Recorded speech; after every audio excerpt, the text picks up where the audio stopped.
eu sou formada em economia, mas eu tenho um pezinho em tecnologia e sempre tive, na verdade, e tô aqui para a gente compartilhar um pouquinho de conhecimento.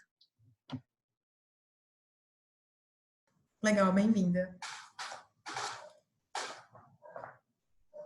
Bom, meu nome é Tatiane, também PO do PagSeguro. Tenho aí uma carreira de 14 anos em produtos financeiros. Antes do PagSeguro, trabalhei sempre em bancos e voltei a trabalhar em banco no PagSeguro, que se tornou aí o PagBank. Tenho ali a parceria cotidiana aí da Pri Chagas e da Mari Maiante, aí sempre crescendo e aprendendo juntas. Também com esse histórico, analista de produtos, analista de negócios, analista de requisitos e PO mesmo há 4 anos. Na verdade, eu achava que era uma palavra nova para tudo isso. Mas aí é um barato, e é um barato que a gente vai conversar hoje, durante a noite. Bom, boa noite, meu nome é Érica, eu sou PO numa startup chamada IntelliPost, que faz gestão de logística de transporte voltada para e-commerce. Eu acho que eu tenho um histórico um pouquinho diferente das meninas que estão aqui. Eu comecei como dev, um curto período, acho que eu não era boa em codar. Aí eu fui para a coordenação de projetos e depois eu trabalhei por muitos anos numa investidora na vertical de tecnologia.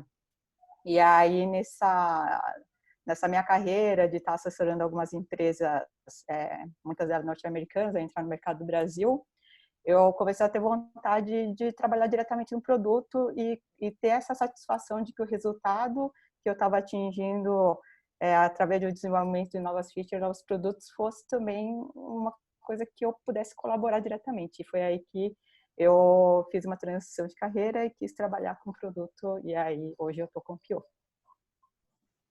Perfeito, bem-vindas, Tati e Érica. Bom, deixa eu aproveitar então esse comentário que vocês fizeram e perguntar, afinal, o que é ser Product Owner? Né? Esse gancho aí é analista de requisito, é gerente de projeto, afinal, né? Qual a diferença, o que é esse papel?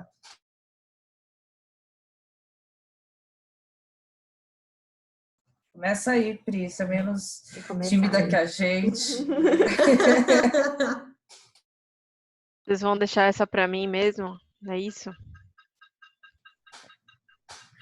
Ó, vamos combinar. Essa eu respondo, mas a próxima eu vou ficar quieta. Vocês têm que falar.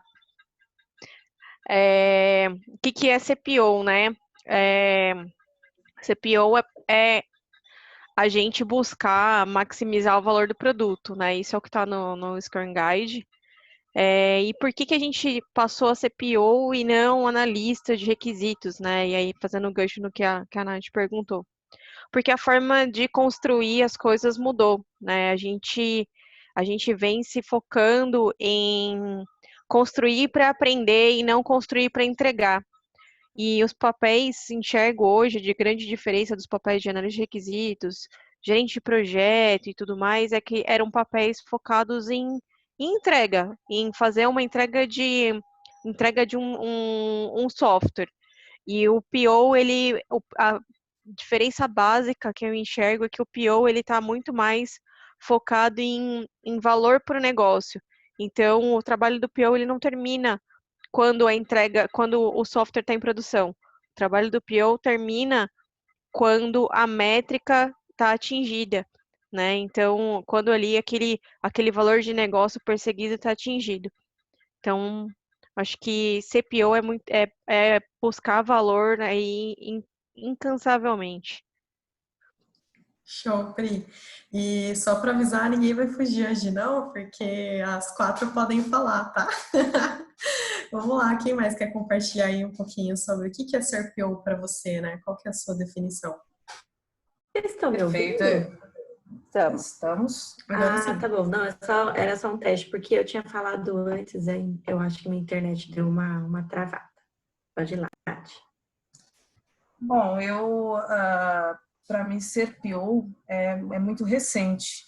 E é recente também a descoberta, né, do que o PO faz. A princípio, eu misturava muito esse papel a exatamente todo o meu histórico. Meu histórico de produtos, meu histórico de gestão de produtos, misturava muito com a gestão de produtos. E essa questão de especificar e ser um analista de negócios. E recentemente eu descobri que esse papel, e as duras penas, que esse papel ele tem esse viés mesmo, a entrega, de fasear essa entrega, a necessidade de você apresentar os ganhos dessa entrega, a necessidade de você saber fatiar essa entrega, saber priorizar conforme esses ganhos. É muito diferente do papel de fazer uma gestão de produtos, é muito diferente de simplesmente especificar qual é a necessidade de negócio. Você tem que saber aonde está o valor e ir agregando esse valor ao teu produto, nessa entrega, ou a necessidade da empresa. Hoje, não necessariamente a gente está focado em ser só esse dono de produto e entregar só produto. Existe POs hoje dentro de áreas de negócio para poder ali ajudar aquela área a priorizar e ter melhorias e ter ganhos. Hoje eu acho que se ampliou muito. Hoje a gente não está falando só em desenvolvimento de software, não só em desenvolvimento de produto. Estamos desenvolvendo, às vezes, alguns processos dentro de um contexto. E CPO é bem interessante. A hora que a gente percebe qual que é a finalidade mesmo, ou você mostrar um ganho, ou você descartar ali algo que ia se perder muito dinheiro, isso é muito bom. Conseguir fazer com que a pessoa do outro lado também entenda esse descartar e o ganho que ela teve em não perder muito dinheiro.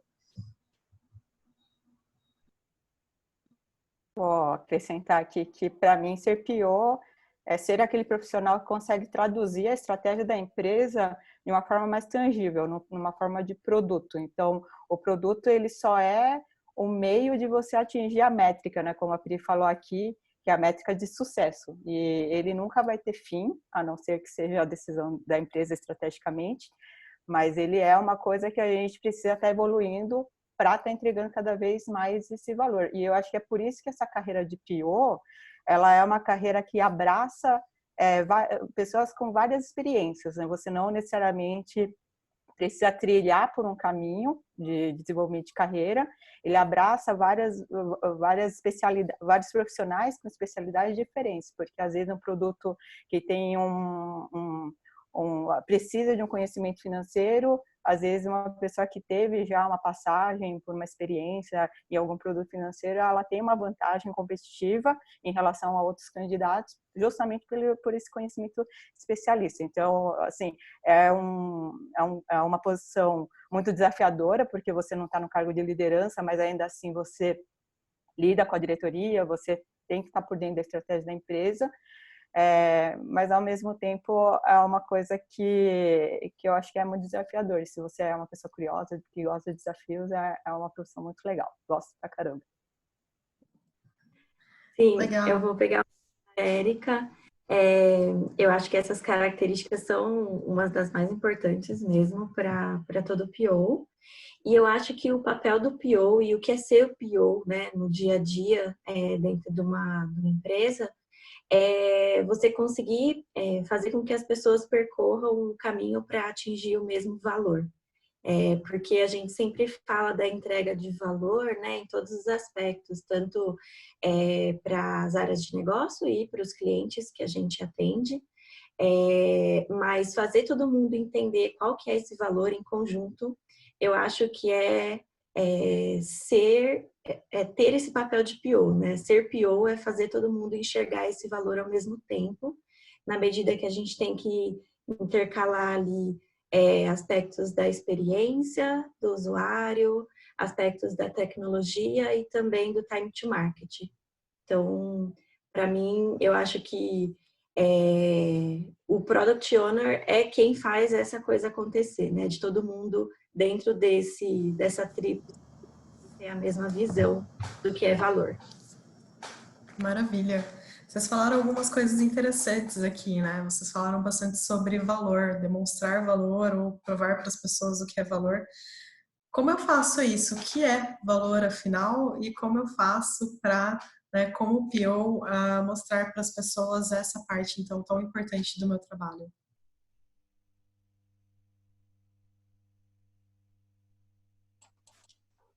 Às Bom, vezes vai lá, Mari, vai lá. ai, desculpa, gente, eu acho que eu tô com um delay na internet, aí eu acabo interrompendo a Pode ir, pessoa. Mari. Boa tarde.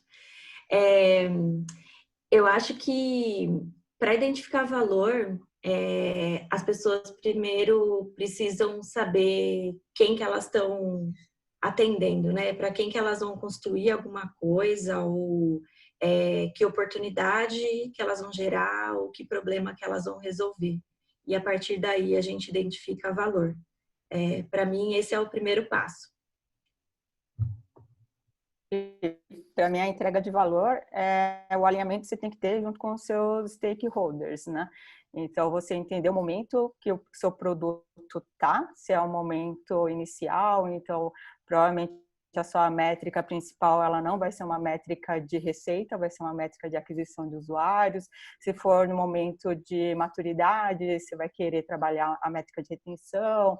Se for passando esse momento de maturidade, você vai querer trabalhar a receita no sentido de upsell, de tentar crescer dentro do mesmo cliente. Então, eu acho que, no fim, para mim, o sucesso de um produto é o alinhamento que você tem junto com seus stakeholders. O que para a liderança da empresa, o que para a estratégia da empresa faz sentido e como que você consegue traduzir isso dentro do seu produto e tangibilizar em forma de features, em forma de...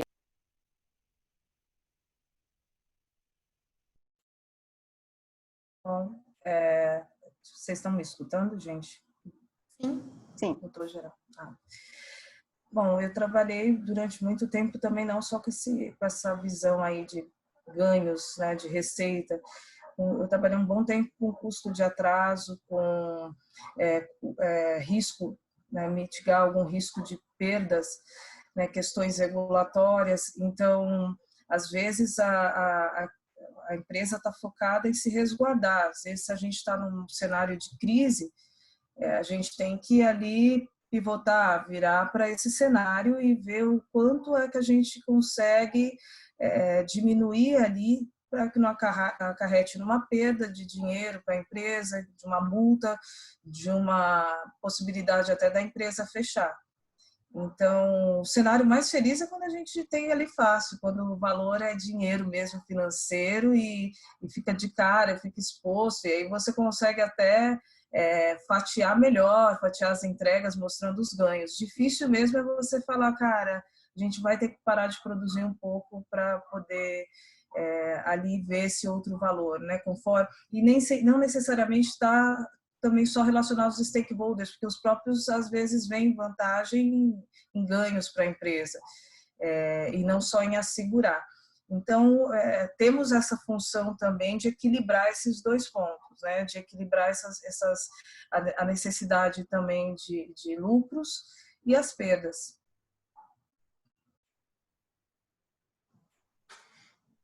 Maravilha. Pri, vai complementar ou você vai ficar quieta nessa mesmo? Eu acho que as meninas arrasaram, né? É muito sobre saber que problema a gente está resolvendo, né? Seja para o stakeholder, seja para o cliente, seja para proteger a empresa de falir, seja para gerar receita. Valor tá ali no problema que a gente quer resolver e sempre de forma mensurável, né? Muitas vezes a gente vê também muitas situações de, isso aqui tem valor, quanto? Não sabemos mensurar. Então, isso a gente precisa ter cuidado também, né? E ter sempre métricas que sejam fáceis de medir e que sejam alcançáveis, né? Então, eu acho que as meninas super arrasaram. Legal, obrigada, pessoal. E vocês falaram uma outra coisa interessante, né, sobre fatiar e essa parte de métricas. Para quem está começando, né, para quem ainda não se tornou PO, como que vocês começaram a estudar essas coisas, né? Como que vocês foi um curso, foi um livro, foi aprendendo com outra pessoa? Como que vocês fizeram para aprender a fatiar, aprender a fazer essas métricas?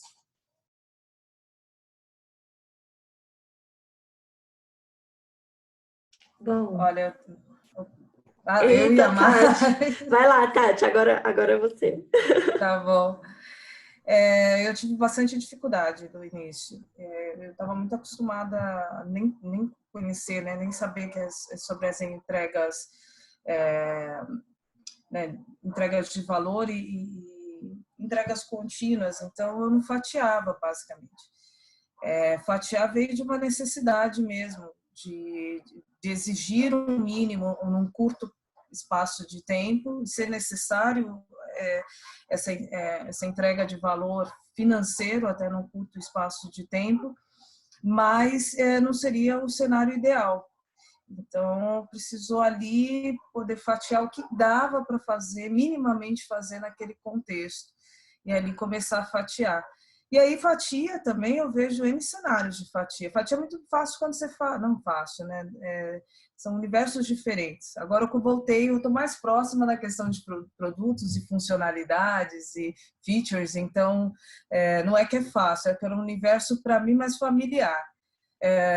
Mas assim, quando você está nesse universo de produto, funcionalidades, você fatiar, eu acho que para a gente que já veio de produto é mais tranquilo. Quando você está em outros cenários, né, que não dentro desse contexto, é complicado, porque não é algo que você tem domínio. Geralmente do produto, a gente tem um domínio. Você é perito daquele assunto. Das demais coisas, às vezes a gente é um PO que trabalha, como no meu caso, no financeiro, numa controladoria, num contábil, num fiscal, uma coisa que não é um contexto diário de você desenvolver um produto. Para um cliente final, né, cliente da rua, era um cliente interno. Então, essa fatia ela é complexa e aí você fazer com que isso vá para os interessados, né, e o seu time também entenda sobre essa entrega, o que minimamente a gente vai fazer. A gente usa um termo péssimo, mas a gente faz um tantinho no braço, né, aí bem cru, e fatiamos geralmente nisso, damos a entrega ali de valor e negociamos para que a entrega seja incremental e esse valor vá aumentando até que a coisa pare de ser no braço e fique automática, 100%, fluindo o processo, quer dizer, aquilo nada mais é automatizar software e que esse processo seja 100% automatizado, conciliado com valores esperados ou com risco mitigado. E foi assim as duras penas fatiando nesse sentido. Agora, fatiar funcionalidades e fatiar quando você tem o feedback ali do cliente final, do cliente da rua mesmo, o cliente que compra teu produto, você vai sentindo, né, feeling? Eu acho que aí vai muito do feedback. Eu acho que você dá um pouquinho, um pedacinho de bolo para ele experimentar, ver se ele gosta, e aí você aumenta a produção daquilo.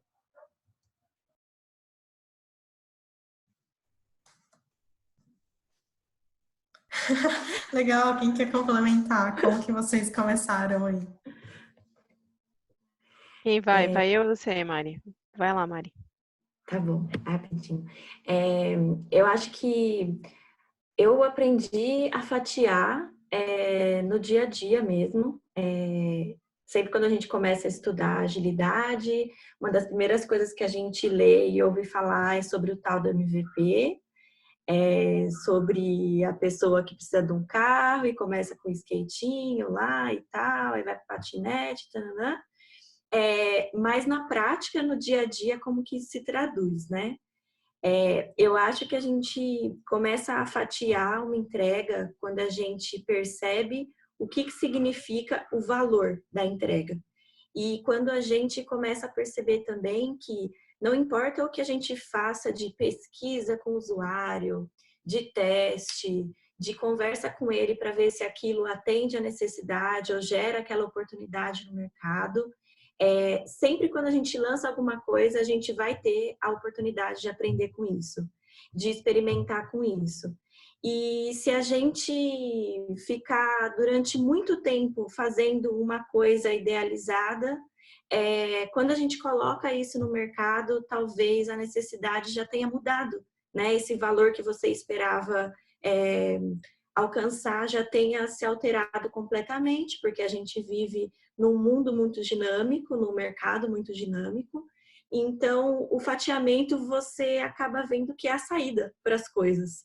Então, como entregar o valor que você espera junto com os stakeholders, conforme as meninas falaram, no menor espaço de tempo para você já experimentar aquilo que você construiu junto com o seu time. Então, para mim, aprender a fatiar foi quando eu entendi esse ponto. Nada do que a gente constrói é algo definitivo para o nosso usuário. Não importa os testes que você faça, para mim, sempre vai ser uma hipótese, né? Por mais que você tenha, sei lá, feito diversas pesquisas e validado todas as hipóteses de usabilidade possíveis, ainda assim, quando a gente coloca em produção ali para o usuário utilizar, é uma hipótese que você ainda está colocando para testar junto com ele no dia a dia.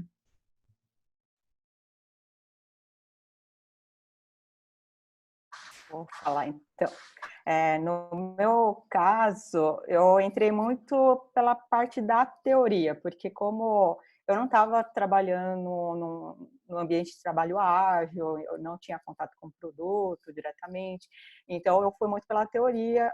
Vou dar os nomes dos cursos que eu fiz aqui, de repente virar uma referência. Eu fiz o Product Leadership da Terra, fiz o Lean Inception, que é uma metodologia que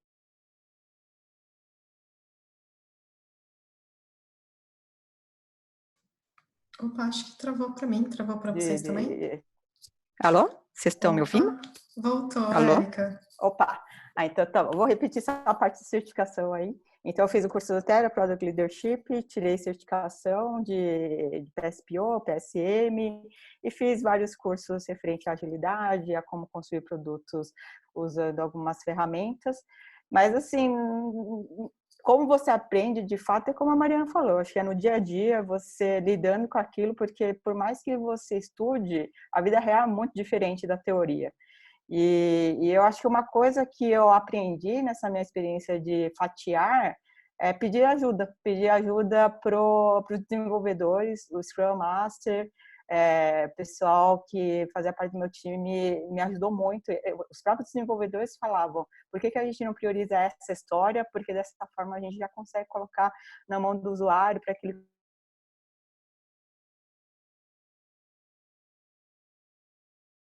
com a feature. Então, eu acho que e você pode pedir ajuda das pessoas com quem você vai estar interagindo, seja um colega de trabalho direto, seja usuário, e assim, você nunca vai chegar na perfeição da arte do fatiar. Eu acho que é você experimentar e aceitar que erros vão existir, mas aproveitar esse momento do erro para você refletir e ser melhor.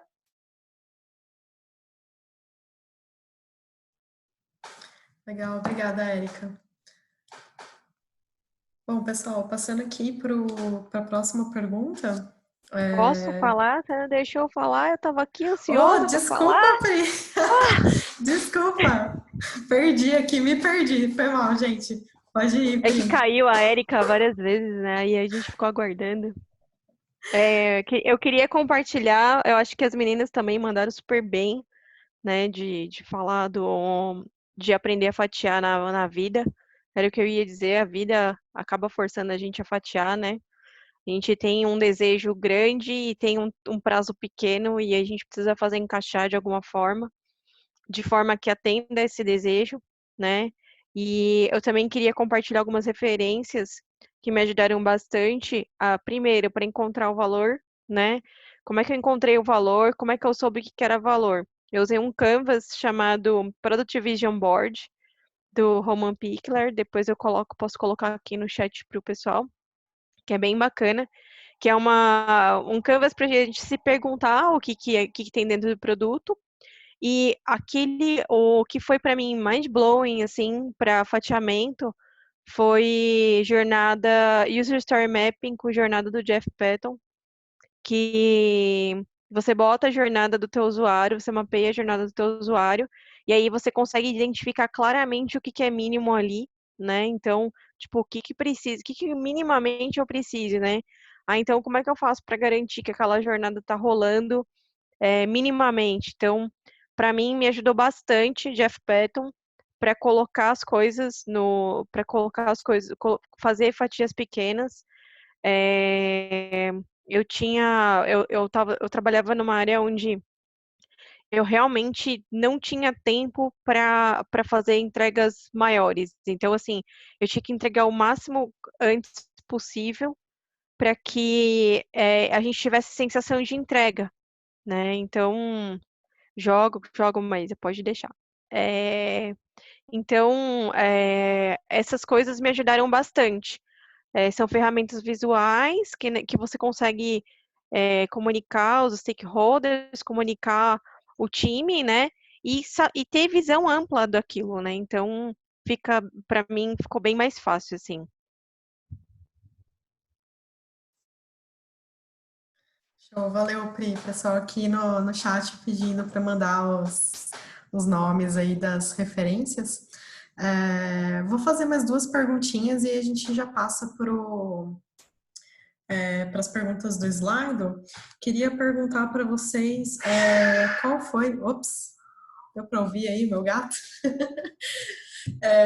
Queria perguntar para vocês qual foi o maior desafio de vocês com o PO. Então, vocês falaram um pouquinho aí de fatiar, né? Vocês conseguem compartilhar com a gente um pouquinho de um produto, alguma coisa que vocês fizeram? Sei que às vezes não pode entrar muito, né, por causa da empresa e tal, mas só dá um exemplo aí ou se o maior desafio foi outra coisa, né? Não foi exatamente fatiar, mas teve outro desafio. Qual que foi o maior desafio para vocês aí na sua carreira como PO? Vou começar. Eu acho que o maior desafio é manter todo mundo alinhado.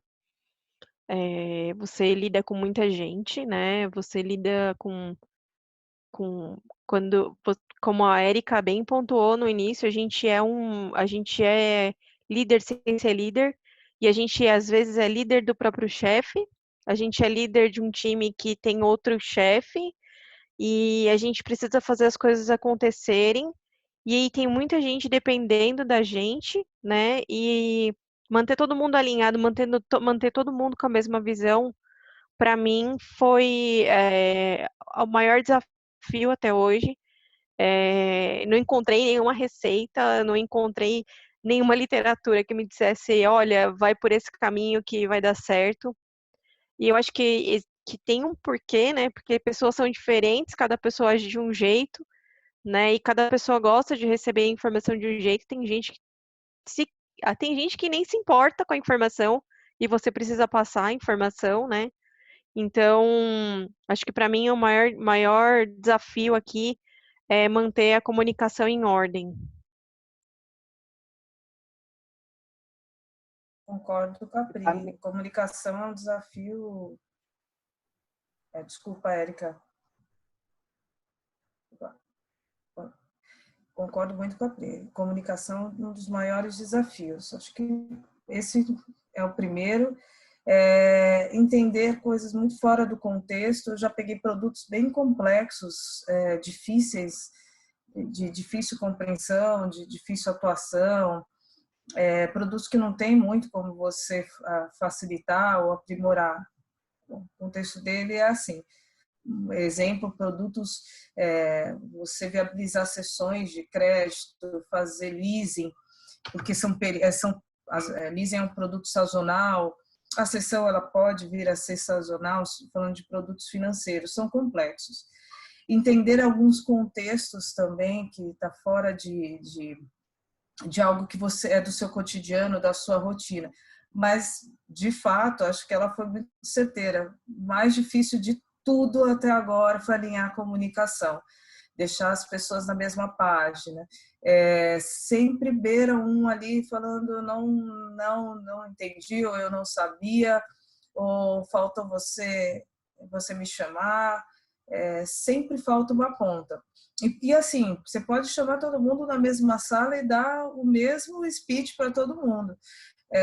Eles ainda vão falar que você não falou aquilo. Eu tive uma cena, a Nath Manha estava comigo nisso, e acompanhou também, como reverberou isso daí depois, da gente fazer um inception. Eu chamei 300 pessoas numa sala, estava documentado em ata, e tinha gente, chegou no final, falou, não, eu não disse isso, eu não conheço, não sei o que você está falando, não sei de nada não, moço, eu só trabalho aqui, não sei nem o que você falou. Então, temos esse cenário, né, que eu acho que vai ser um desafio eterno para todos nós. Acho que gestão de stakeholder é uma das coisas mais difíceis para mim, eu acredito que para muita gente, e principalmente quando a empresa ela não tem uma cultura ágil muito bem implantada, né? Então, muitas vezes você vai ter pessoas no cargo de liderança que tem uma mentalidade mais de projeto, que se não entregar tudo é igual a entregar nada. Então, você convencer essa pessoa que a entrega incremental ela é uma forma de mitigar risco e no final das contas você vai sair ganhando, esse discurso às vezes é muito difícil para uma pessoa que nunca viu o ágil funcionando bem entender. Então, acho que essa expectativa de entrega, alinhamento na comunicação, essa parte foi e é a parte mais desafiadora do papel de PO. Eu concordo com as meninas. Eu acho que a comunicação no papel de PO, na vida mesmo, né? Papel de ser humano, é o principal ponto, acho que na vida de todo mundo. Mas eu não sei se é porque eu estou vivendo um momento de tenho uma pedrinha no meu sapato atual, mas eu diria que agora, na fase que eu estou como PO, é medir o resultado. Eu veria esse como o maior desafio atual assim da vida de PO, porque o ágil ele nos proporciona muitas coisas e a gente gosta muito dele. Ele é nosso aliado no dia a dia, e para a gente continuar utilizando ele no dia a dia, a gente tem que ter uma cultura de diversas coisas, né? As meninas mencionaram aí diversas culturas necessárias para a gente conseguir viver o ágil. E, para mim, uma delas é a cultura de dados, é a cultura de métricas. A gente entrega coisas a todo momento. A gente gera valor, né? Graças a Deus, a todo momento. Então, como que a gente mede que o resultado que a gente está tendo veio de uma ação ou de outra? Como que a gente mede se aquilo que a gente entregou realmente trouxe valor, sendo que tinha mais 30 ações acontecendo ao mesmo tempo? Né? Então, para coletar isso do usuário, às vezes, sem ser muito invasivo, porque a gente já foi um pouco invasivo para fazer todos os testes de experiência e testes de usabilidade para poder construir aquilo. Como que a gente volta para ele e fala, oi, tudo bem? E aí? Você está usando? Para ter esse engajamento da resposta dele também. E não só para o usuário externo, né? Que é o que vai... É ruim esse termo, mas, tipo, só para exemplificar. O usuário que está ali na ponta usando o produto em si, né? Mas também para as pessoas da empresa que precisam dos dados para tomada de decisão. Então, se a gente cria o produto do zero ali e traz esse mínimo valor viável para ele, sem ter esse pensamento dos dados naquele momento, porque tinha que ter aquele time to market e tal, e a empresa não estava preparada de forma estrutural para fornecer os dados na hora que você precisa, vai dar ruim. Então, para mim, acho que atualmente esse é o maior desafio. Quem resolver esse desafio pode ganhar o prêmio Nobel e todos os prêmios que tiverem, né? E, pessoal, última pergunta, então, antes de passar para o Slido. Como é ser mulher na área de produtos? Então, como é o dia a dia de vocês, os desafios, para quem aqui também é mulher e está querendo começar nessa área?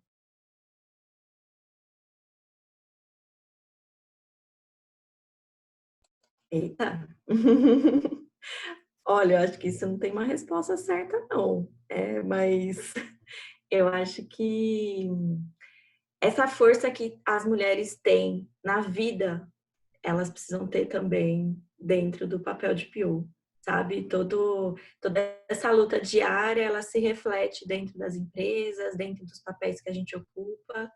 Então, eu acho que ser mulher dentro de produtos é a gente exercer tudo aquilo que a gente batalha e exerce durante a vida mesmo, né? Tem lugares que você vai trabalhar e que você vai ser mais acolhida, que é o meu caso, eu acho que eu posso falar aqui, né? Lá dentro do TAG a gente tem uma corrente muito legal de mulheres que se apoiam e compartilham coisas e lições aprendidas e pedem ajuda uma para as outras. É uma rede de acolhimento mesmo. Eu acho que isso é muito importante dentro da vida de produtos ou de qualquer outro tipo de carreira, em qualquer outro tipo de ambiente. Mulheres se apoiando e ajudando umas às outras a subir cada vez mais na carreira e na vida. Mas tem, sim, várias dificuldades que são as dificuldades que a gente sempre passa. Tem algumas passagens assim que não é o caso do momento que eu estou atualmente, mas você, às vezes, ouvir determinadas coisas e ter medo de se posicionar, porque, querendo ou não, né, o mundo da tecnologia ainda é um mundo com bastante predominância masculina. Então, você conseguir observar aquelas sutilezas do dia a dia, conseguir colocar os seus pensamentos e pedir ajuda e compartilhar e criar uma força, assim. Acho que é mais isso. Legal, Mari, muito obrigada por compartilhar. Mais alguém se sente à vontade? Porque essa não é obrigatória. Eu acho que eu tive muita sorte com os meus times, apesar da maioria das pessoas serem homens, né? Eu acho que a gente sempre construiu uma relação de confiança e de transparência entre nós. Às vezes rola assim um atrito entre a gestão, eu acho, entre aquela gestão média, aquele coordenador, aquele gerente que não espera que uma mulher se imponha. E aí eu já tive atrito, sim. E eu acho que se talvez não fosse uma opinião de um homem, não teria tido esse tipo de atrito. Mas eu acho que, no fim, a área de tecnologia, apesar de ser majoritariamente formada por homens, isso é uma coisa que a gente precisa mudar. E eu acho que, por ser uma área nova, as pessoas são muito abertas a mudanças também. Então, acho que, assim, quem quer ingressar na área não precisa ter receio. Eu acho que é um ambiente acolhedor, sim. Eu tive muita sorte. Bom, eu trabalho também com pessoas fantásticas. Gosto que o Parque Seguro a gente tem esse acolhimento entre os colegas, entre nós mulheres e homens que sejam. Nos unimos em comunidades, tanto comunidades com foco, né, em unir as mulheres para a gente, né, ganhar ali respeito, como comunidades em geral, né, de minorias ou comunidades que se fortaleçam ali para ganhar voz. Isso eu acho muito bom. Mas, sim, eu vejo um ambiente ainda muito machista. Vejo cenas de poucas as mulheres que estão na tecnologia, e não são só POs, vivendo o preconceito dia a dia. Uma QA, que só podia ser QA, ela só podia ser QA, ela não podia ser outra coisa senão QA. Falado isso. Não tem o menor problema em ser QA para começar, mas não tem menor problema, né? Ou PO, ou Dev, ninguém é maior do que o outro porque exerce uma atividade. Mas o jeito que se fala aquilo diminui a pessoa. E desmerece o trabalho da pessoa, né? A pessoa tem um trabalho fantástico. E aí, sei lá, eu já peguei muitos comentários machistas, sim, dos meus times, fora dos meus times, em rodas de colega, bebendo cerveja com os amigos, criticando, inclusive, algumas comunidades, mas graças a Deus eu convivo com pessoas educadas, e até comigo, tá? Às vezes, em manifestar esse poder que a gente tem, né? Como a Pri disse, a gente é líder sem ser líder, às vezes, daquelas pessoas, e temos que exercer algum respeito ali para que eles escutem o nosso falar. Nem que você, é porque eu quero, é porque eu estou falando, é porque é melhor, eu decidi que é melhor. Então, aí dá-se como louca, até que a pessoa entende por que a gente está fazendo aquilo. E a gente, né, obviamente, como as dificuldades que a gente tem na vida, na sociedade, no nosso contexto de trabalho, tudo a gente tem que mostrar, principalmente como PO, mostrar em métrica, mostrar em valor, mostrar. Quando a gente consegue provar, aí a pessoa é verdade, essa pessoa ela não é louca. Assim como aquela que, putz, cara, se você não tivesse feito aquilo, teríamos pego um bug que ia dar um prejuízo absurdo. Pois é, não é?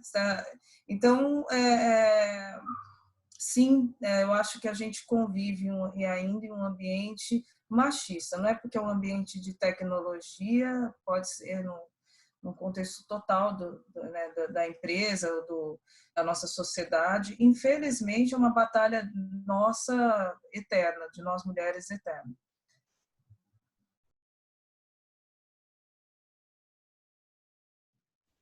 Show, obrigada, Tati, por compartilhar. Pri, quer complementar? Tô com a Tati, viu? Eu tive, assim, eu tenho muita sorte de estar no PAG e a gente tem bastante abertura para conversar sobre isso. Isso eu concordo muito com as meninas, assim, a gente pode, e isso fortalece a gente, mas como comentei no início, eu tenho 16 anos de carreira em tecnologia e para mim sempre foi muito difícil lidar em ambientes. Hoje as coisas mudaram um pouco, acho que as coisas mudaram um pouco, mas eu ainda vejo muito mulheres precisando ser mega ultra qualificadas para poder discutir de igual para igual com alguém, com um homem mediano, né? Então eu além dos comentários, além das coisas, piadinhas, essas coisas, que eu acho que é mais grave, mais urgente hoje é isso. A gente precisa se mega qualificar, a gente está sempre se sentindo impostora, né? A gente sempre acha que está devendo, né? E isso sem contar algumas situações onde a ideia era sua e você vê outra pessoa apresentando ela e ganhando crédito por ela, sendo que você falou 500 vezes e ninguém escutou, né? Então, eu acho que a gente tem muito que andar, né? Evoluiu muito. Eu acho que os últimos 4 ou 5 anos foram assim uma virada de mesa absurda assim no mercado de tecnologia. As mulheres invadiram mesmo e eu acho maravilhoso, mas eu acho que ainda tem muito para andar.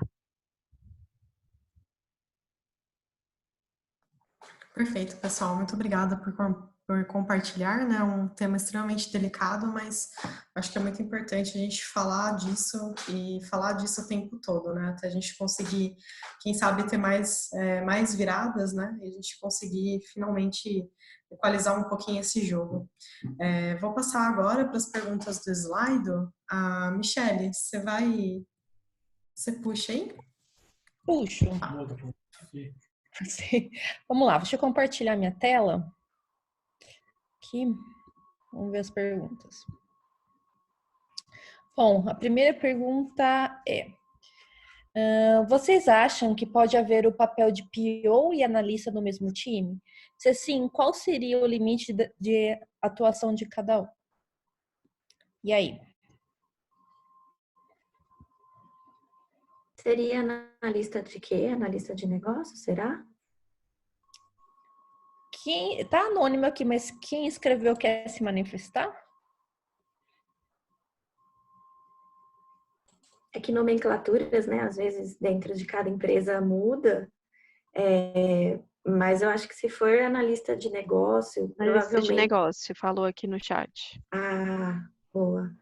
Provavelmente pode ser que a empresa esteja passando por transição. Eu já vivi isso, uma empresa que estava passando por uma transição para o ágil, sabe? Eu acho que não tem uma coisa errada, sabe? Eu acho que a convivência, quando se tem essa transição, é uma coisa bem natural. E o que importa, na verdade, não são nem os papéis, mas sim os alinhamentos do que cada um é responsável. Para mim, esse é o principal ponto, assim. Se o analista é aquele que realmente, como o nome diz, né, vai ajudar a trazer esses insights das oportunidades, vai analisar o contexto, vai trazer o problema para que o PO, então, possa construir uma jornada desse usuário para fazer uma entrega de valor, eu acho que não veria problema, né? Mas tudo tem que estar bem claro e transparente, assim como o Ágil sempre propõe. E aí, Henrique, quer complementar? Eu já vi acontecer, eu estou vendo recentemente acontecer isso num contexto, em uma área na nossa empresa, que eu acho que tem até funcionado, e exatamente, a comunicação está muito legal ali entre os dois né, o território é muito bem definido entre os dois lados, mas eu acho que funciona sim, eu acho que até enriquece, ajuda o papel do PO ali a ficar focado no que ele tem que fazer, enquanto esse analista aí pega insumos, ele enriquece ali mais, direcionando o produto. Eu acho que é importante, como as meninas disseram, ter um alinhamento do ali, o limite de atuação de cada um é, é bem delicada essa pergunta, porque nenhum framework, a agilidade, ela não prevê esse tipo de coisa. Então, a gente precisa entrar num acordo sobre o que é o limite. Mas uma coisa é importante levantar, né? É, o analista de negócio aqui tem que tomar cuidado para ele não ser um documentador daquilo que o PO tá pedindo. Porque olhando do ponto de vista de desperdício, né, de linha e tudo mais, por que você precisa documentar tanto, né? Então, se o papel do analista aqui ao invés de trazer insumos, de fazer pesquisas, muitas vezes a gente tem parceiros analistas, parceiros UX que são responsáveis por entender o fluxo, por mapear a dependência, por entender ali os desejos dos stakeholders, enquanto o PO está levantando a parte do valor, está levantando métrica, está decidindo como vai ser a priorização. Se esse analista não está fazendo isso e está fazendo documento, só documento de papel, é um alerta, tá? É bem importante a gente avaliar qual é o escopo de trabalho desse analista, tá bom?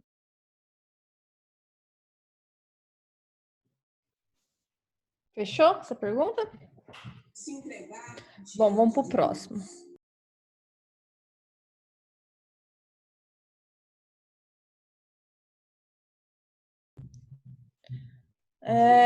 Vamos lá.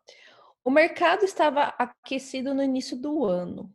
Vocês consideram que a quantidade de exigências para as vagas de PO serão afetadas por conta do Covid-19?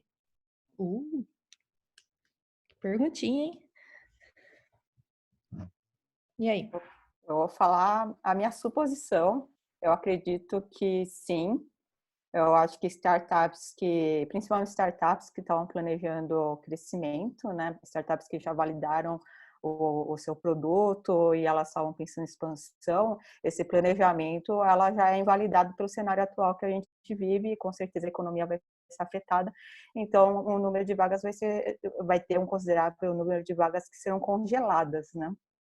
Mas em relação às exigências para vagas de POs, eu acredito que não. Eu acho que o skill para você ser um PO, um bom PO, ele depende do cenário que o país vive. Complementando a Érica, eu acho que essa resposta tem diversas visões, né? Falando do ponto de vista econômico, Com certeza, alguns negócios vão ser afetados, mas a gente vai ter também a geração de novos negócios, né?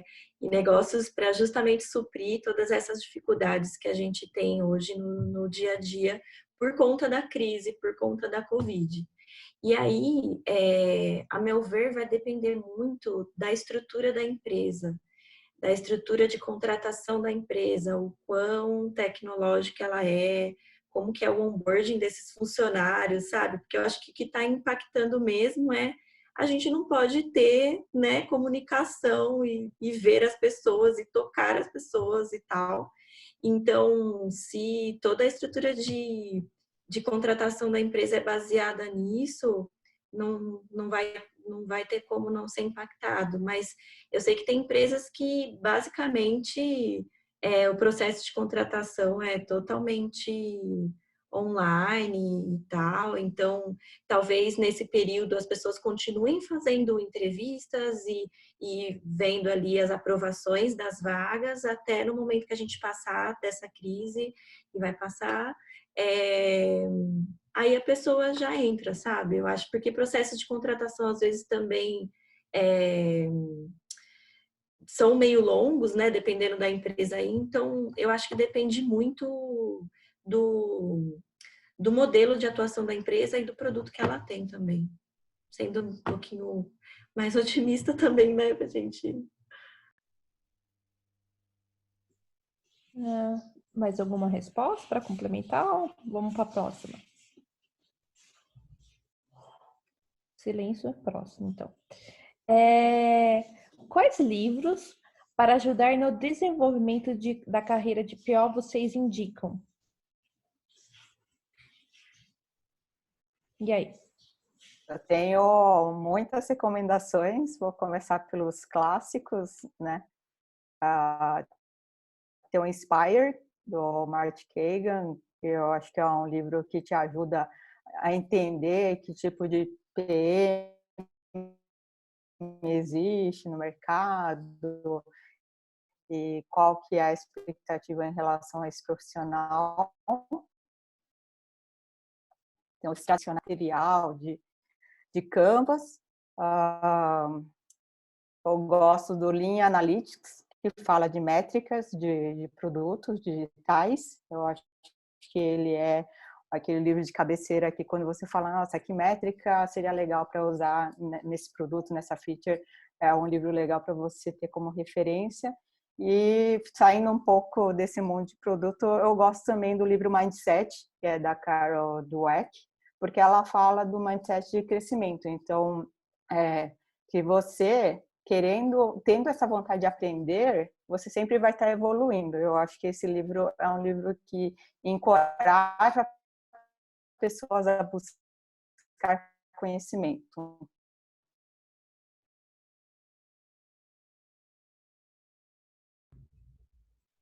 E aí, mais alguma dica? Eu queria recomendar o Strategize, do Roman Pichler, que é muito legal. O Lean Inception, do Paulo Caroli. O Direto ao Ponto, também, do Paulo Caroli. O Lean UX, chama Lean UX, do Jeff Gothelf e Josh Seiden, do Lean Startup. O próprio Lean Startup. E o Story Mapping, que eu falei anteriormente, que é bem bacana para um kitzinho aí de leituras para quarentena. E uma recomendação que não é livro. Eu acho que para quem não atua como PO, pode tentar atuar na própria vida. Eu não consigo, tá, ser tão organizada, porque o ágil ele propõe ali uma organização no processo. Mas dá para ir tentando, você fatiando coisas e ver o que te agrega valor para a sua vida. E nisso você vai começando. E nisso você pode também escrever cards com pequenas histórias para você ir exercitando isso de saber mensurar ganhos e saber o que você tem também que tirar da vida ou não, até que você consiga efetivamente atuar. O livro ele ajuda muito, ele agrega muito, me agregou muito nesse início, né? Eu ainda acho que eu sou novata nesses 4 anos, mas nada como o dia a dia, nada como a gente tudo que está no livro, se a gente puder aplicar, é algo que eu sempre tento fazer. Eu leio, aí se funcionou ou não, já logo de cara, às vezes a gente já sabe que não vai funcionar. Se funcionou ou não, eu sei depois, mas aplico a hipótese ali, vou ver se isso que o cara está falando realmente é aplicável. Então, leia o livro e tente exercitar consigo, caso você não consiga exercitar na sua empresa. Tem 2 livros que, na verdade, as meninas falaram vários livros que são, né, muito, muito importantes ali, mas tem livros que eu acho que não são da teoria realmente do ágil, ou da vida de PO, ou de qualquer um dos papéis dentro da agilidade, mas que são muito importantes para o nosso dia a dia por conta da necessidade que a gente tem de lidar com muitas pessoas, a gente tem que ter um papel de integrador, realmente. Então, comunicação não violenta é uma coisa muito legal. A gente tem alguns fóruns lá no PAG para falar sobre esse assunto, que é bem legal também. Então, se não conseguir ler o livro, procurar algum lugar, alguma palestra, alguma coisa que fale sobre isso. E eu acho que qualquer livro que faça a gente entender o hábito das pessoas, assim, eu gosto muito do Poder do Hábito, porque a gente está atendendo necessidades de pessoas. Então, saber como as pessoas agem ou entender todos esses estudos que mostram, né, ou como que o ser humano realmente vai para um lado ou vai para o outro, para mim é bastante importante na vida de PO. Além dessas leituras aí que as meninas passaram hoje. Tem uma leitura que eu queria recomendar aqui, que é o Manifesto Ágil e o Scrum Guide, porque eles não são livros necessariamente, mas é um documento tão curtinho, mas ele é um documento que, sei lá, nos anos 90, no início dos anos 2000, que o pessoal começou a falar sobre isso, mas ele é muito atual. Então, assim, mesmo pessoas que já atuam no mundo da agilidade, eu acho legal de tempos em tempos querer, e se você realmente está conseguindo aplicar aqueles valores.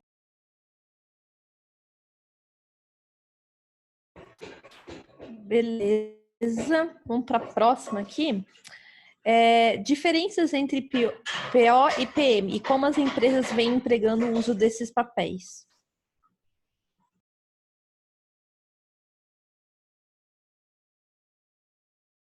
Olha, do que eu tenho visto, as empresas que, na verdade, assim, existe uma confusão no mercado sobre os papéis, né? O que é o PO, o que é o PM.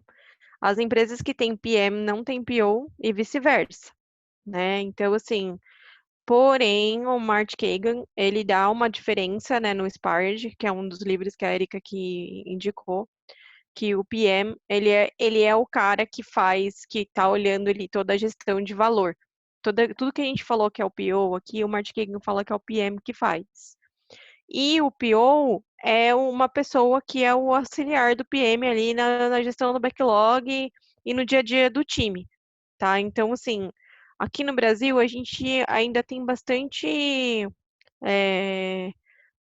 diferente, assim, a gente tem muito misconception, né, que as pessoas não entendem bem o que faz cada um, e aí as vagas, elas cada uma pede uma coisa, né, então é bem importante ler a descrição da vaga quando estiver se candidatando, para saber se está pedindo um analista, se está pedindo um PO, só gestor de backlog, né, um cara mais ali operacional, ou uma pessoa mais estratégica. No PAGS, a gente é PO, mas a gente faz ali 90% do trabalho de um PM, tá? Então, para vocês verem como tem bastante discrepância aí no mercado. Acho que o mercado... posso falar? Acho que o mercado não entende a diferença do PO-PM. Eu também já vi várias situações em que a empresa só tem o papel do PM, só tem o papel do PO, e quando tem os dois papéis, eu vejo que o PO ele tem um cargo mais de analista e o PM mais um cargo de coordenação. E aí, muitas vezes, o PM ele faz gestão de pessoas também. Eu, quando estava na Cargo X, eu estava como PM, e eu fazia a gestão de pessoas lá. E hoje, como PO, eu não faço a gestão de pessoas. Então, eu acho que o mercado, ela entende mais ou menos assim. Porém, no meu dia a dia com o produto, eu tenho uma atuação muito mais estratégica hoje do que quando eu tinha com PM. Então, você entender como que a empresa entende esse papel, eu acho que é muito mais importante do que você aplicar para uma vaga de PO e PM. Acho que no chat está rolando aqui um debate. A gente está falando sobre produto, né? Então, essa pessoa ela faria gestão de produto ou gerente de produto. E aí, realmente, existem confusões na hora de pedir a vaga. O direcionamento vai muito no gestão de pessoas também, porque aí já seleciona um gerente de uma área de produtos como uma pessoa que vai fazer gestão do produto. Né, em alguns cenários ou em algumas empresas, esse Product Manager ou gestão de produtos, ela acompanha o produto ponta a ponta, fim a fim.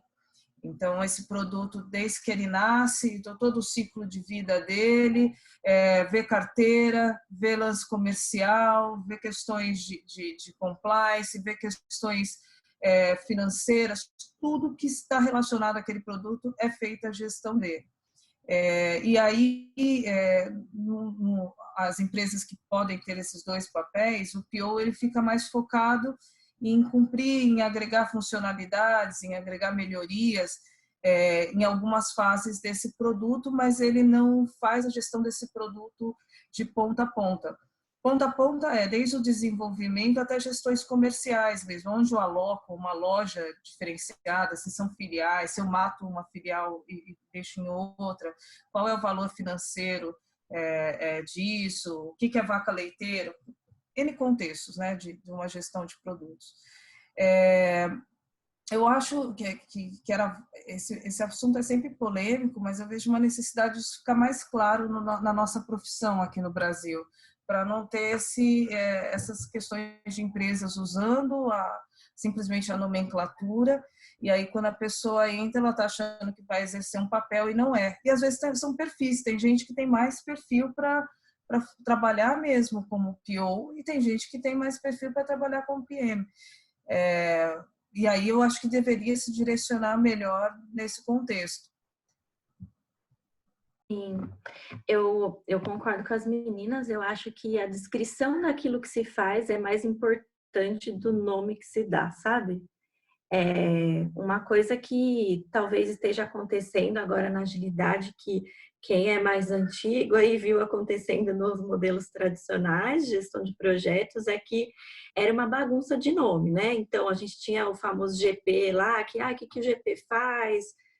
Mas o que ele vai fazer agora? Começou o ágil, mas tem o portfólio, mas tem o escritório de projeto. Eu acho que eu gosto de dar uma praticidade para o dia a dia, assim, sabe? O nome, às vezes, por conta da empresa que a gente tá, é uma coisa que pega bastante, né? Porque, principalmente por empresa que passa por estruturação, e aí a gente confunde um pouco o cargo com o papel, né? Então, tipo, nossa, eu tô no papel de PM ou PO, ou eu tenho esse cargo, sei lá o que, sabe? Então, a estrutura funcional da empresa, que é aquela, tipo, você tem o seu gestor e tal, porque a maioria das empresas é assim, né? Ainda a gente não tem muitas empresas que atuam no formato sem ali a gestão, a pessoa realmente sendo aquela precursora ali da carreira e tal, mas é muito complicado quando a gente entra nesse ponto. Então, olhar a descrição daquilo que vai se fazer é o ideal, independente do nome, assim. E aí você pode se enxergar como uma pessoa que é aquilo ou não, sabe? Eu vejo que no PAG a gente tem muito mais a visão estratégica, então estaria muito mais ali perto do PM mesmo do que do PO ali by the book, sabe? A gente vê muito mais coisas do que a questão da priorização no backlog.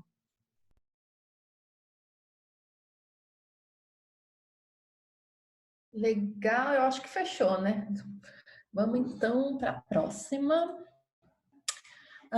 Quantas empresas possuem a figura do coordenador nos times? Como o coordenador pode apoiar os POs?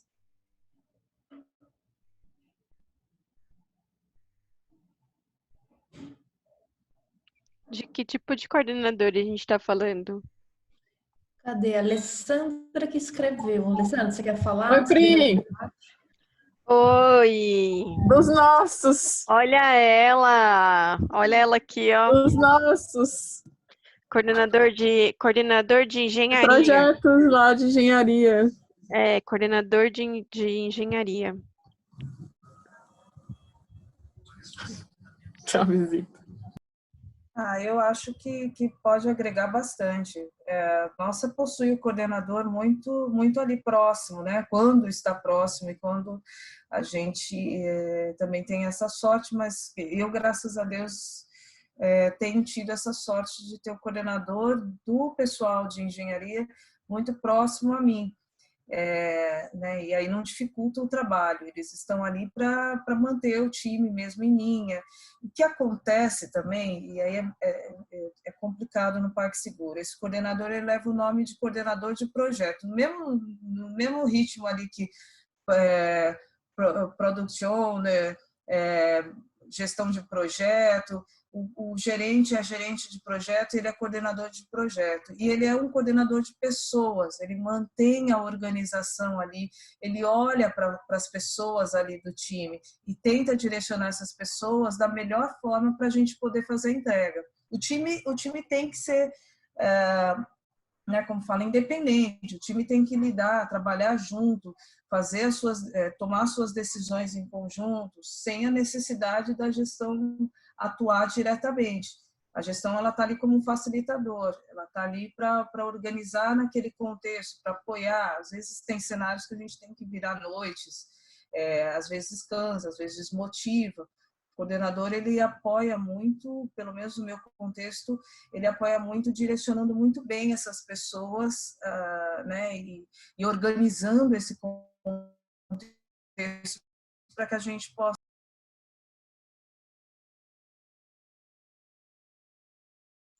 Eu acho que nesse contexto também, o coordenador, ele apoia os POs mantendo um time e também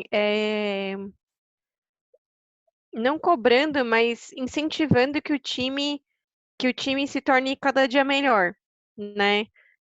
A gente tem coordenadores, né? Coordenadores de time, gestores de time que atuam de forma mais reativa ali com os desenvolvedores, com as pessoas que estão sob sua gestão.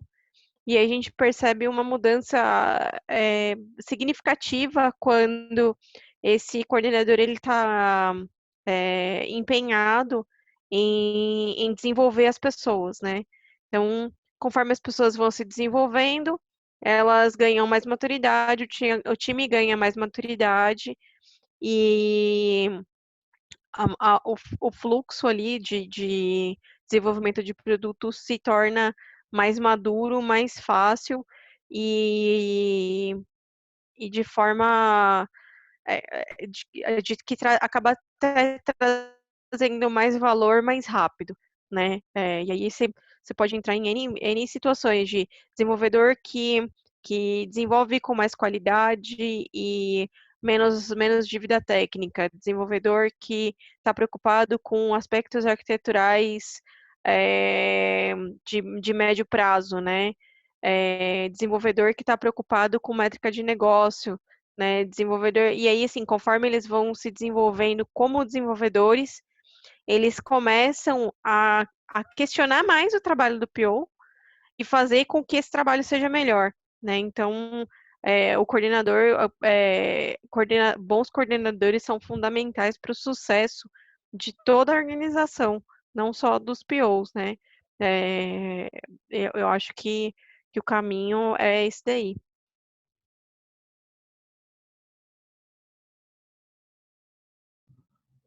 Legal, então vamos partir para a próxima. Nosso tempo está quase terminando. Próxima. Como fazer planejar o ciclo de vida de um produto?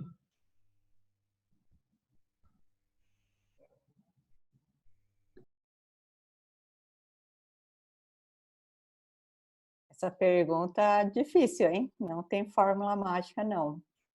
Eu acho que vai muito no feeling, na experiência que você vai tendo, mas é bom você ter um mapeamento do resultado final. E aí a gente volta um pouquinho ao assunto falando de fatiar, né? Que tipo de entrega você quer fazer em cada fase em que você está fatiando o produto e qual que é o impacto que você quer gerar com essa entrega. Então, qual que é a métrica principal que você quer atingir com isso, qual que é o ponteiro que você quer mexer. Mas planejar o ciclo de vida de um produto, eu acho que é uma coisa bem complexa, mesmo porque você vai validando fase a fase, né? Muitas vezes não, mas em alguns momentos pode acontecer de uma hipótese que você tinha no início ser invalidada e você ter que pivotar, ou você simplesmente ter que matar um produto que você desenvolveu. Então, é uma pergunta que eu acho que não tem resposta.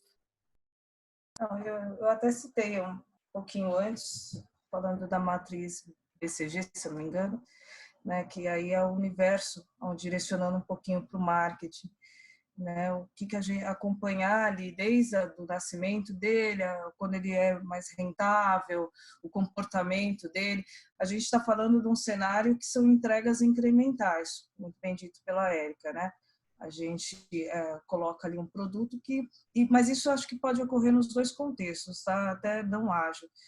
O produto pode não vingar, ele acaba sendo uma hipótese independente da metodologia. Mas no nosso cenário a gente propõe experimentação. Essa experimentação talvez a gente pode ir acompanhando conforme números, conforme métricas, dados. Existem N fontes aí que nos dá insumo para controlar se aquele produto dá ou não para se manter. E, obviamente, do mesmo jeito que ele nasce, que ele pode ser bastante rentável, que ele dá um retorno maravilhoso, vai chegar uma hora que ele pode ser datar, aparecer um outro muito melhor e temos a escolha ali de tirar ele da prateleira para colocar um outro. Eu acho muito importante a manutenção do produto, independente do período que seja, é importante sim controlar o produto e a melhor forma é você ter acesso a dados de informações desse produto, colher feedback desse produto. Entra em um ponto que talvez a gente não tenha citado aqui do contexto do processo de um produto. E é esse, né? As formas da gente receber feedback do usuário final, os N controles ali, ou N formas da gente avaliar a vida desse produto. E nada mais é do que o usuário. Ele é sempre, né, quem usa, quem está com o produto ali é que é o nosso retorno de vida dele.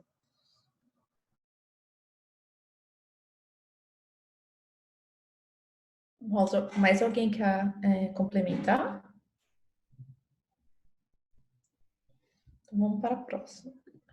Próxima pergunta para a gente aqui. Gente, a gente tem grupo de WhatsApp do Agile Campinas, só que ele está lotado. Então, no final da apresentação, a Nath vai compartilhar. A gente tem um grupo de Telegram. Então, nele dá para incluir novas pessoas. No WhatsApp, não, tá bom? Então, esse aqui já respondi.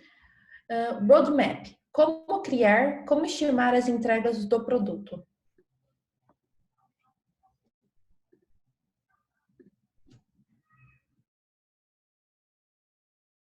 Acho que passa primeiro, né, por entender qual é o problema que você quer resolver, que foi que a gente comentou mais cedo. Entendendo qual é o problema que a gente vai resolver e quais são as formas de medir que aquele produto teve um sucesso, a gente passa a entender qual vai ser a menor fatia daquele produto, né? Como é que a gente descobre o que é menor? A gente não descobre, na verdade, né? Não tem como a gente saber o tamanho de um incremento, a gente não tem como saber. O que a gente consegue fazer é tentar reduzir a incerteza por meio de, no caso em agilidade, a gente usa Definition of Ready, que é um consenso sobre como as histórias devem ser escritas para que ele tenha tenha o máximo de informação possível para o desenvolvedor conseguir entender o que precisa ser feito. E refinamento, né? Então, a gente faz refinamento, e aí dentro de um período a gente conseguir coletar as estatísticas para saber se aquele produto, se aquele, em quanto tempo um time, em média, consegue entregar um incremento de software. Então, e aí eu estou falando especificamente de software, que é a área que eu conheço mais, né? Então, a gente realmente não tem como saber, o que a gente consegue é pegar por estatística. Quando a gente não tem estatística, a gente faz o quê? Chuta, né? A gente imagina que vou tentar fazer algo que dure o mínimo possível para conseguir validar essa hipótese o quanto antes, né? Então, é igual a Tati falou de vou fazer um Excel na mão e testar com o cliente, vou ligar para o cliente para ver se ele compra, tentar fazer o quanto antes. Porque, de fato, ter certeza sobre o que é estimável, a gente não vai ter, né? A gente não tem essa certeza. O que a gente tem é em quanto tempo eu preciso ter isso no mercado. Eu preciso ter isso no mercado o quanto antes. Então, o quanto antes é um mês? Depende, né? Se a tua empresa tá para lançar um produto que ela sabe que o concorrente dela está trabalhando, cada hora conta, né? Então, a questão de estimativa, ixi, dá mais um encontro desse de horas e horas para a gente conversar. Mas para criar o roadmap, basicamente a gente define primeiro o que tem valor primeiro, né? Então, primeiro, o que vai ter mais valor do que valida a hipótese primeiro, e assim por diante. Roadmap é tema polêmico também, né? Porque eu acho que não existe uma forma de fazer. Eu acho que as empresas, não existe fórmula também que vai garantir o teu sucesso. Já vi roadmap de feature, define isso por trimestre, roadmap de iniciativas, OKRs, qual que é o resultado que você quer atingir, qual que é a métrica que você quer trabalhar, então é aquisição, então todos os times trabalham para que aquela métrica melhore, né? Melhore aquela métrica. Mas uma coisa que eu fiz numa empresa e eu gostei bastante foi de, assim, um mês antes do novo trimestre acontecer, a gente já ter um fluxo desenhado, ter feito validações com o usuário, ter feito story mapping junto com o time de desenvolvimento, área de negócios, estimar de uma forma bem grosseira e ter lá os story points, e com isso a gente colocou numa linha do tempo, de acordo com a velocidade que o time entregava sprint a sprint. Então a gente conseguiu definir que dentro do trimestre o que a gente conseguiria entregar e o que a gente iria conseguir, o que a gente consideraria como evolução.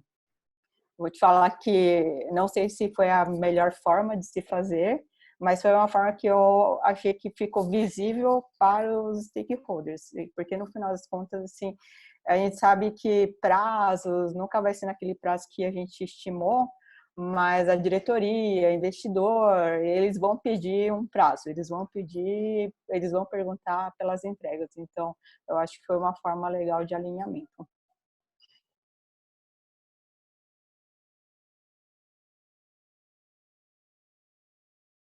E aí, mais algum comentário? Mais 10 minutinhos para essa rodada de perguntas para a próxima. Quais métricas um PO deve medir no produto e no time? E aí?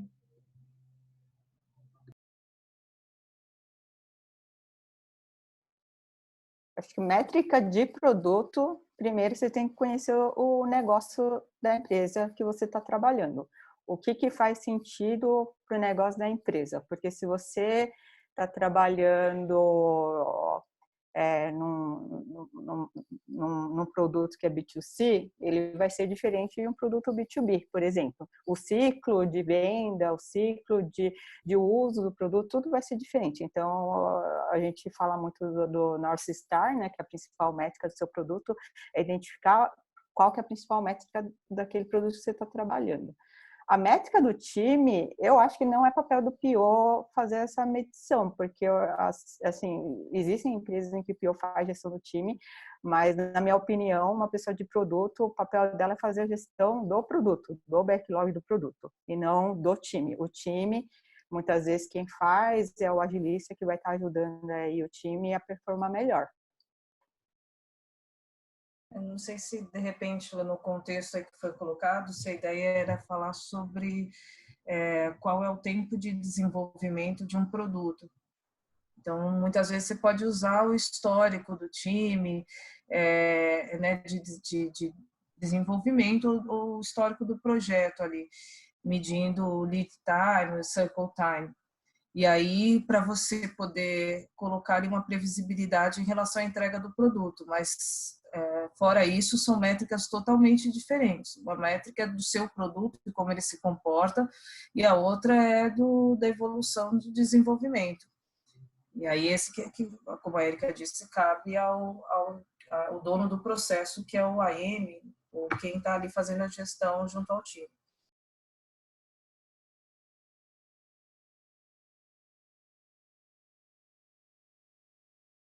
Mais alguém quer complementar alguma coisa?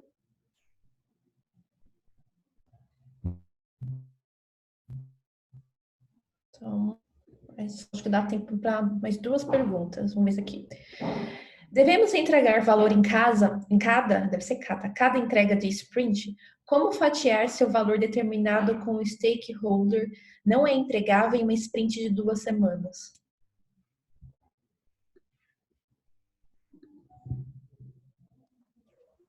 Fala para ele que é numa sprint de 1 mês, de 2, usa previsibilidade, não tem como milagres não se fazem, dependendo do contexto do produto que se trabalha. Por isso que eu falei sobre a forma de se dar previsibilidade versus o método que você usa dentro do seu processo, do time. Eu tenho um cenário onde eu uso sprints para um contexto que é de rotina, que eu sei que aquilo é uma história pequena, que vai levar pouco tempo, então eu atuo com sprint para isso. Em questões de projeto, eu não atuo dessa forma, eu coloco né, dentro do histórico do time, eu dou uma previsibilidade de projeto com entregas incrementais. Então, de repente, em 1 mês eu consigo te agregar um valor legal, né, ter um retorno legal, mas eu preciso desse 1 mês para atuar.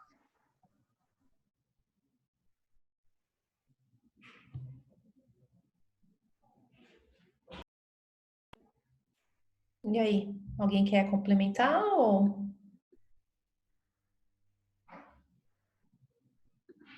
Bom. Vocês conhecem o Scrum? Então, Scrum, mistura, adapte, não precisa ser tudo by the book, a gente tem que ser adaptável. Concordo. Vamos lá. Então, essa aqui. Quais relatórios mensais com métricas todo PO deveria apresentar? Acho que é muito mais do alinhamento. Então, assim, quando a gente falou que o desafio é comunicação, é porque esse tipo de pergunta ela não é facilmente respondida, né? Então, a gente chegou em fases onde, para a empresa, eu tinha que entregar um relatório para os meus stakeholders outra, para o time outro, né? Então, isso pode acontecer, as pessoas podem não concordar com o formato ou com o conteúdo, ou não entender, cada público não entender o conteúdo. Então, ao invés de a gente se preocupar em Seguir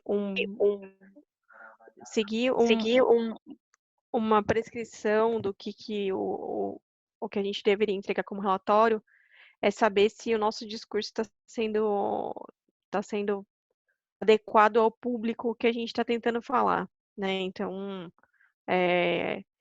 para quem você está tentando mandar um relatório, né?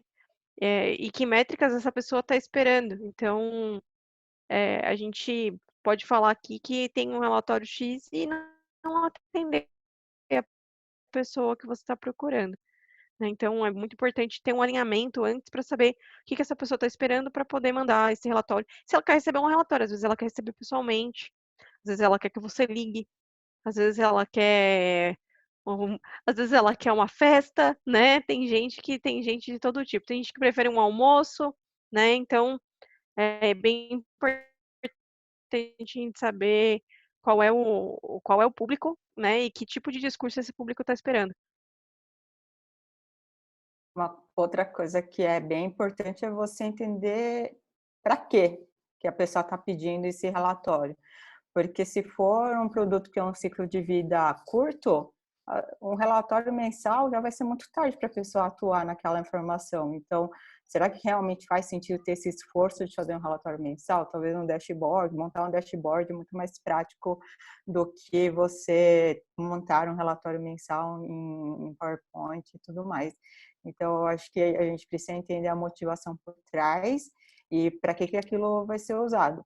Se isso é simplesmente para satisfazer uma pessoa que está lá na liderança e vai ficar feliz em ver alguns números, ou se realmente aqueles números elas fazem sentido para o negócio e vão ajudar a parte estratégica a tomada de decisão. Então, eu acho que o porquê e para quê do relatório existir é uma pergunta importante.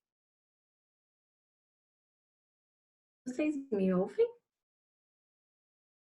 Sim, Uhul, voltei.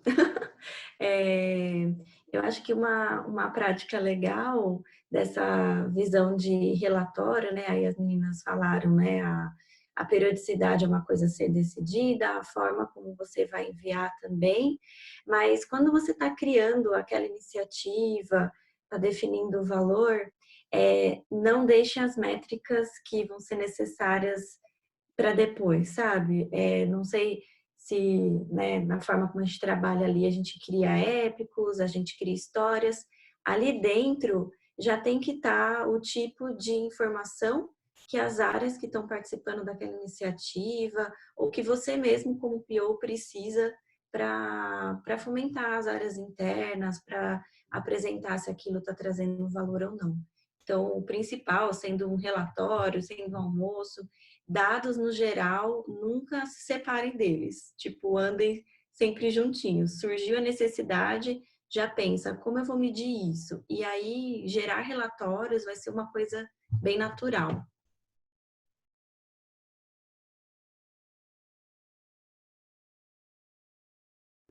Legal. Eu acho que está na hora de a gente finalizar, já está chegando perto das 9h45. A gente vai fechar aqui essa rodada. Nath, você está aí? Tô sim. Mi, eu coloquei na tela a nossa pesquisa para retro. Coloquei para o pessoal responder para a gente. Quanto que você indicaria esse evento? Então, para a gente saber um pouquinho de vocês, se vocês gostaram. Coloquei uma pesquisa de NPS. Quem quiser pode responder, então, o pessoal está respondendo aí pelo slide, ou se alguém não conseguir utilizar, pode mandar aqui no chat mesmo. Essa é a primeira perguntinha, depois eu vou colocar aqui para vocês resumirem esse evento em uma palavra, e por último, para nos darem sugestões de melhoria para os próximos.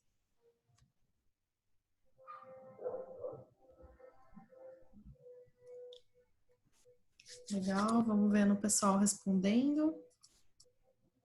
Bacana. O pessoal curtiu, hein? Para as nossas participantes, nossas convidadas aqui hoje.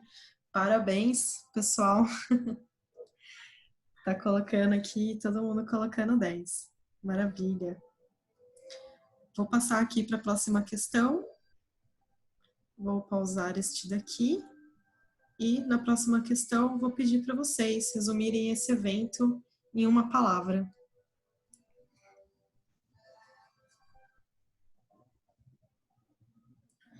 Legal, então, o pessoal que está aí, uma palavra legal, inspirador, bacana, aprendizado, esclarecedor, motivador. Legal, quem quiser pode mandar no chat também.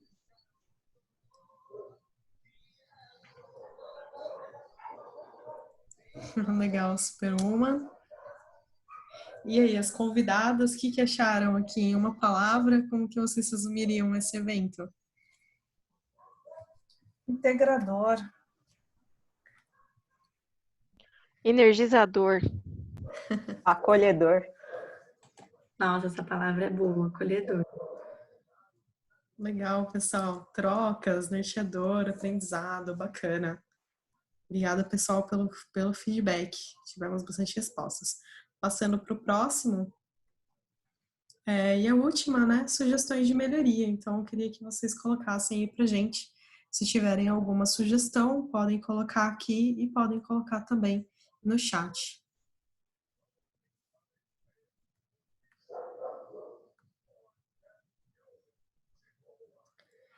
Mi, posso colocar aqui para... Valeu, pessoal. Posso colocar aqui para compartilhar? Pode então, sim. Voltando lá para a nossa apresentação. Agradecer, né, aos nossos convidados que aceitaram o nosso convite, que tiraram esse horário aqui. Não é fácil, né, de noite, depois do trabalho, entrar aqui e compartilhar esse conhecimento, mas como vocês falaram, né, extremamente acolhedor, integrador e super importante para a gente. Então, gostaria de agradecer vocês por essa participação especial. Passando aqui... Obrigada pelo espaço. Obrigada, Tati. Queria passar para vocês também, se vocês têm alguma última palavra que vocês queiram colocar antes da gente encerrar. Aí eu vou falar dos próximos eventos e finalizar.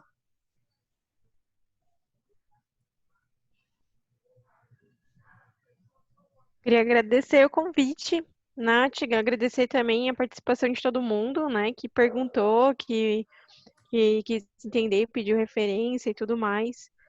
Foi uma noite bem bacana e eu aprendi bastante com as meninas aqui, com novas referências, né? Tenho mais uma listinha aqui de coisas para correr atrás. Perfeito. As meninas pediram para deixar o LinkedIn, pediram para mandar o link do Telegram. Vou passar aqui. Obrigada, pessoal. Vou passar aqui. Próximos eventos, a gente pretende ter um por semana em abril também, pra gente, como a gente não vai ter os eventos físicos, a gente fazer esses eventos remotos. O próximo é uma inspiração em um artigo da Mi, remoto, surpresa, você está de home office, e agora, o que eu faço, né?